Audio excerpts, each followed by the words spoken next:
thesis.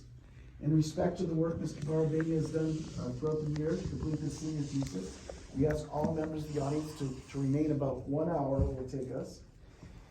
Speaking of that, I'll start my clock. And then if you could, silence your phones, make sure those don't go off, put away electronic devices, and if possible, do not leave. If you do have to leave, please stay out because that door makes a loud noise and you interrupt the proceedings. Here's how the defense is going to be broken down. We're going to start with a 3 to 5 minute presentation of the synopsis of the paper by Mr. Barbania. And then I'm going to have about 5 minutes to ask you some introductory questions. And then your advisor, Mr. Wilson, is going to have 10 minutes to ask questions, followed by the reader, Ms. Chumley, and we'll close with 10 minutes of questions. Then at that point, if you have pen and paper, or if you can remember, the audience will have 10 minutes to question Mr. Navarro. At this point, I'd like you both to stand. I'm going to recognize Mr. Wilson as the advisor. Mr. Wilson.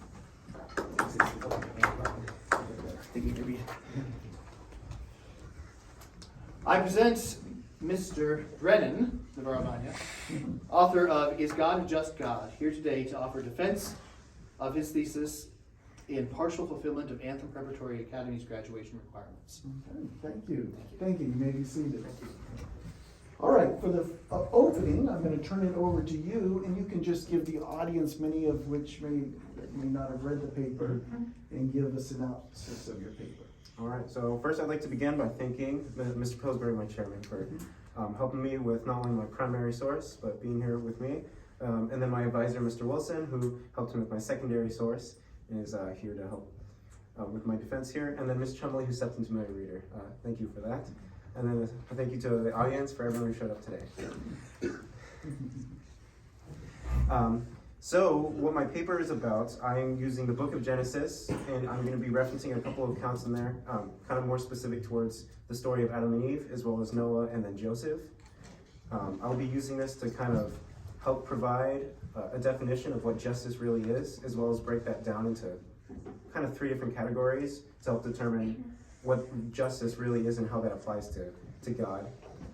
For my secondary source, I'll be doing something very kind of similar, using accounts from Prometheus Bound, and I'll be using this to address and kind of finish my definition of what justice is, and kind of give a representation of what good and bad is from both texts, so I can see kind of 2 different examples of what good can be and what bad can be, and kind of define that and how that interacts with both gods, which is the Hebrew god and then the god Zeus.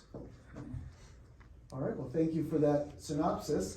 I wanted to start out just based on your introduction. Could you elaborate or specify exactly what your thesis is? Yeah, so what I'm trying to do is essentially prove my answer to the question, is God a just God? By using the text Genesis and Prometheus Bound to answer that God is indeed a just God. Okay, and define just for us, or explain what just means. So what I kind of started off with is I looked on the story of Joseph from the book of Genesis,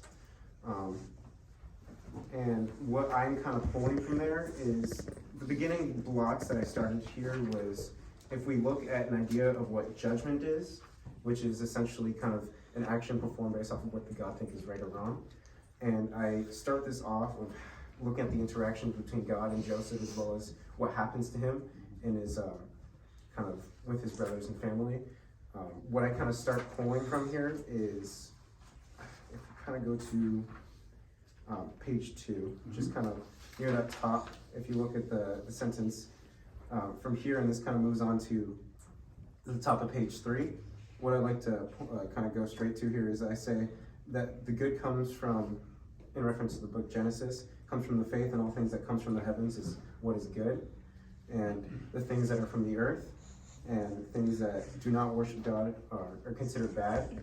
And I use this to kind of identify good versus bad judgment, because if we look at the story of Joseph, we see all of these things done to him from his brothers who are not faithful and loyal to God, and more towards the earthly things and jealousy of their brother. And we see all these evil things done to him. from that, we still see a loyal and faithful Joseph to God, and we can even see this in his first interaction with Potiphar. I think I have the exact reference if you would like that. Sorry, just give me a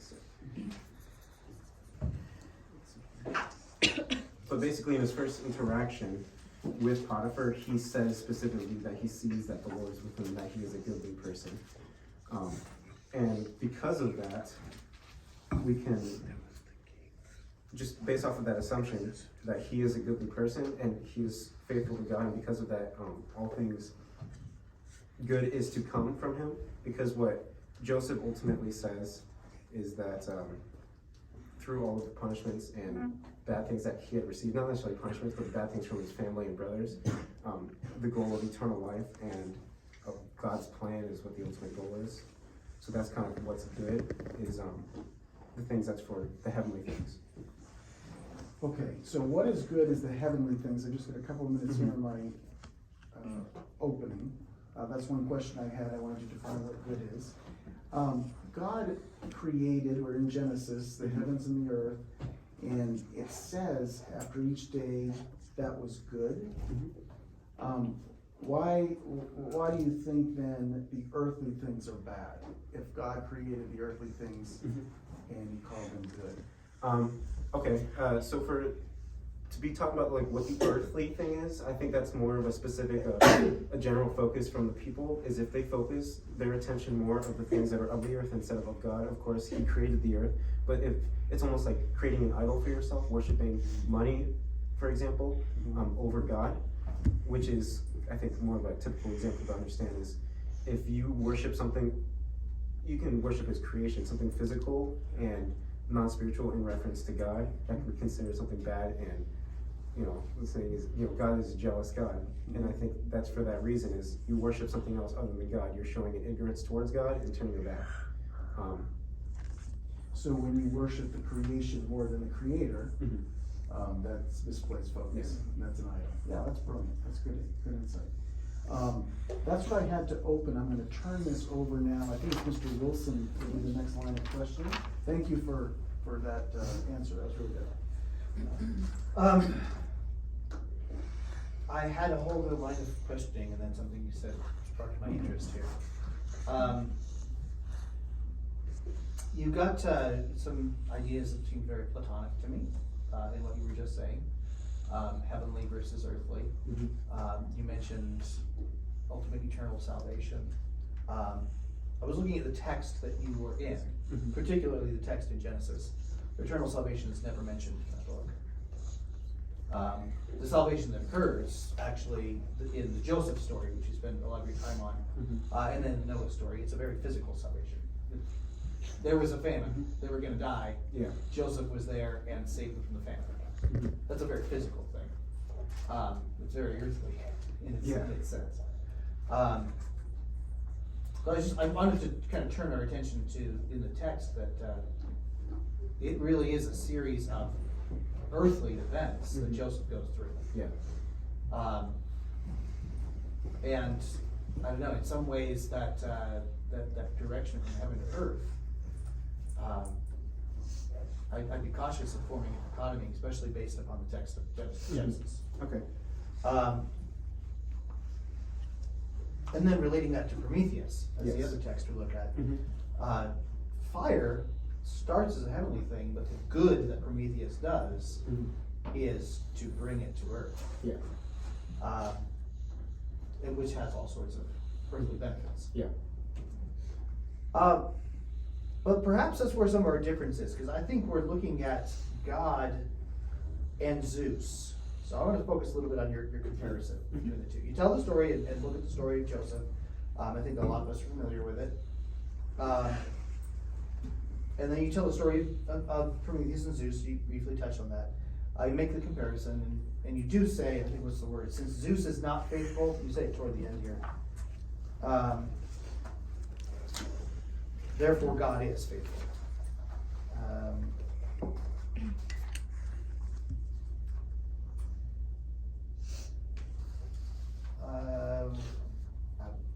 I thought I had marked it, but I'm not. But essentially, your point being, we can prove that God is faithful because Zeus is not. If that's your point, then let's take a look at some of the things I'm not sure I find as different Okay. in here. So let me point to a couple of things in your paper. Page 1. When you look at your questions, is God truly a just God if he favors those who follow and worship him instead of those who are evil and turn their backs on God? Briefly, what is your answer to that then? Okay, so I kind of see this because what God does is he introduces, it's like an introduction to the faith and the punishments, and then what you can receive as being faithful and not being faithful. And what I guess I was trying to get here is from this question is that with this,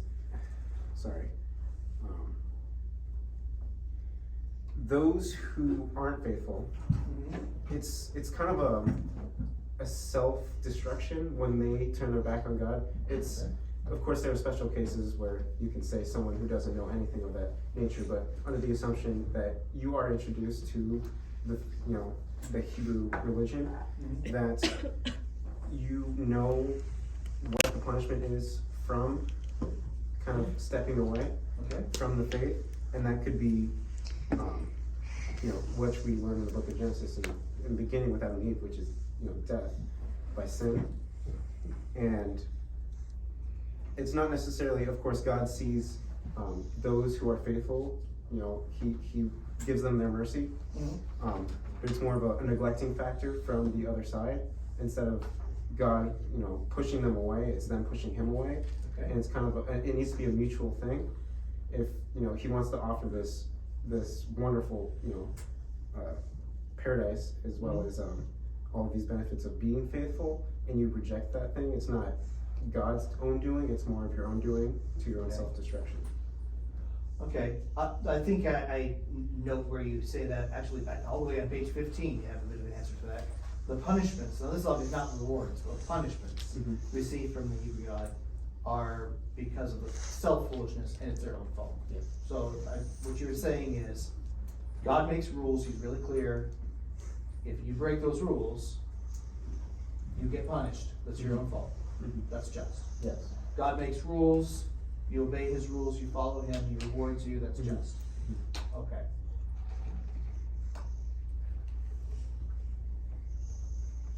Who made the rule that no one should steal fire?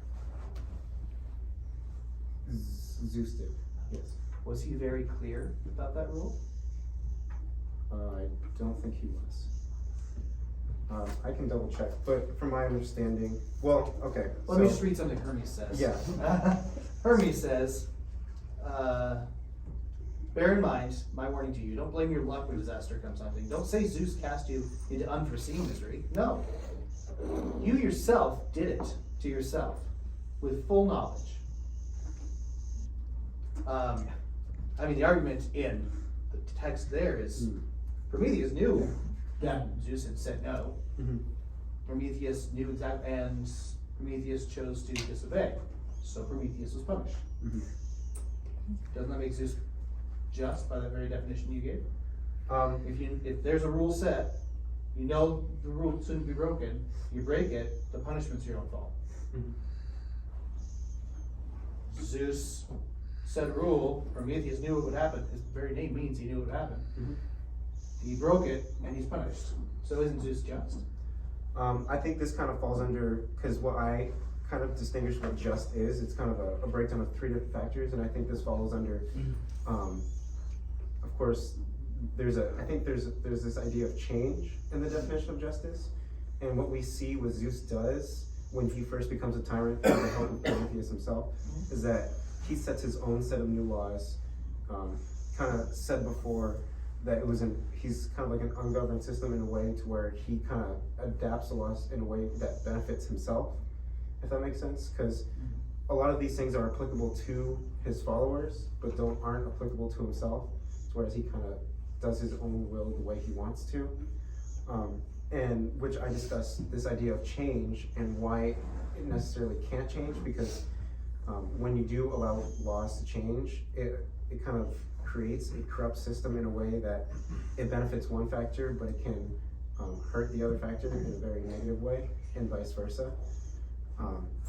Which I think what you were talking about falls into that category. Well, it may seem just at first, but because of other ideas or situations that apply to that same situation. In this sense, fire, he did say that it was, he would be punished for doing such an act, but because of this idea of Zeus creating these laws, of course this is kind of a different situation where it might not affect him as much as other things that he's done in the book, but it's kind of, there's no real reason on why that would be bad, if that makes sense. Because ultimately what Prometheus was doing was for the good of the people. And I think there's kind of two extremes to the side of what can be considered justly and unjust, because you have kind of the just, I say, is the middle there, and the two extremes being negligent towards the people, because like I said before, it's a mutual thing, as well as over punishing, which I think might come up later, but I think Zeus fits both extremes. Okay. Because I think Zeus even, kind of, it's stated that he would completely abandon the people on the earth if he had the choice, and that they deserve to be ruled, but in a sense that more of like ants to a human. That sounds a little bit to me like you're saying that there is a law that transcends Zeus, he's the king of the gods. Mm-hmm. You're saying there's almost a law of you shouldn't leave the humans alone. You shouldn't abandon them. That transcends Zeus. Is that what you're saying? I guess this is kind of what more I'm saying. I think it's on page 9 from in the book Prometheus Bound, lines 163 to 160, kind of 163 to 164, where it says Zeus rules ungoverned with new law and brings nothing. All that once was great. So there was some sort of set standard of law that had existed that was good for the gods and other titans. And this new form of law he had brought in has almost disregarded that previous set of laws, as well as done more harm than good. Good. That's a good defense on that one. Okay. Which is gonna make me lead to a whole nother really difficult question that I think a lot of people, those of us who have advanced degrees in theology, still want to ask that. Okay, so you're saying there's a good, which is like, okay, Zeus and his laws, he's God. Mm-hmm. He had better stick with what's good when he makes his laws. Yeah. Is that relationship still with the Hebrew God? Does the Hebrew God, he better make sure he makes the right laws because they have to adhere to some bigger than him idea of good and just. Yeah. Mm-hmm. So how does the Hebrew God relate to this bigger idea of good and just? So with the situation with the Hebrew, there's going to be that same standard, to whereas there needs to be some good benefactor of laws that need to be set in standard that don't change, which I think we do see a set of laws. For example, if we look at the commandments that were given, which I think is Exodus, but if we look at a set of laws that were given, even if we just look at the creation with Adam and Eve, where they were given essentially one rule, not to eat of the fruit, because by eating the fruit they would sin and then ultimately die. I think what comes from here is that there needs to be a good, not only for the one enforcing the law, but it needs to be mutual to the people who are receiving either the punishment or the good thing that comes from the God, from the law, excuse me. And I think in the case with the Hebrew God, I think that does exist because of, again, of the ultimate of what sin is. Kind of, to me, what I see sin as the definition of what death truly is what's, or at least what leads to death.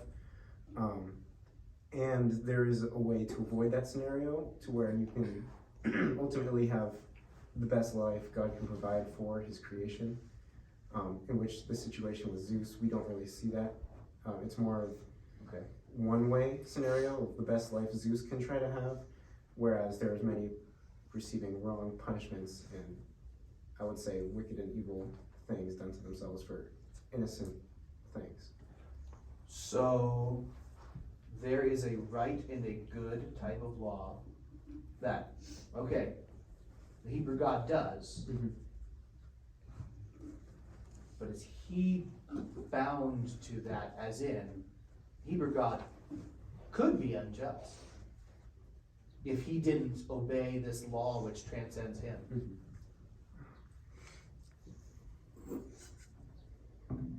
I think so. And because it's kind of a little different, because since he created everything and everything to exist, it would be kind of maybe, it's kind of, he sets the standards of what could be just and unjust. Okay, that's the question I was asking. So that law of what is good and what is just is set by the Creator. Yeah. There wouldn't be good or just without him first. Yeah. Okay. Yeah, that's a bit different. So his character is just. Yeah. And we know what justice is because it matches his character. Versus Zeus, there was something before him. Yeah. Okay, that is a big difference. And I do see now the difference there. And I'm out of time, so I got a whole bunch of things. Ms. Chandler. You stole some of my questions, Mr. Oh, Wilson. I went on a No, whole no, other track it's after good. that. It's good, so that's great, some of them are addressed. I was curious, because you mentioned some other components to justice. You mentioned mercy. I'm curious how mercy plays a role. Does it play a role in justice, or is it something separate? To me, I think that's kind of the separate to what punishment is, and which is an aspect of justice.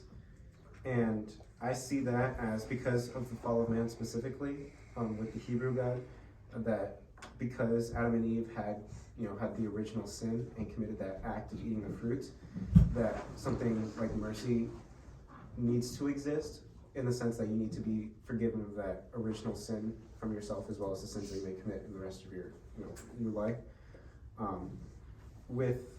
Because with punishment, that's kind of also working with judgment, in a sense that you're given this act of something that you did wrong, and because of that wrongdoing, you get punished, corresponding to what the act of evil or wrongdoing was. And the mercy kind of comes in if you're on the flip side of that, is if you do something good, that you can receive the mercy of God, kind of the good things that he has to offer. So it's sort of in correlation with punishment, but not necessarily the entirety of justice, if that makes sense.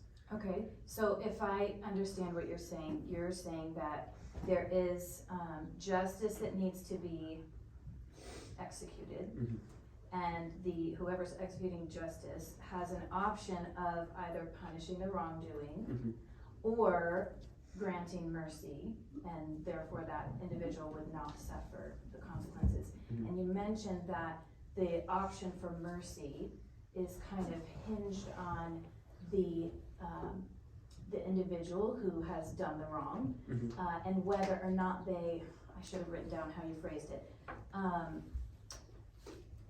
You said something to the effect of, like, it's within their behavior, or if they make certain choices, then they deserve the mercy. Am I hearing you correctly? It's kind of along those lines, to where mercy is kind of, you're given, I want to say, a second chance, if that makes sense, even though you've done the wrongdoing, or at least the wrongdoing was done before you, and you're given this chance to be forgiven through doing the good acts for God. Is the mercy based on the judge or the individual?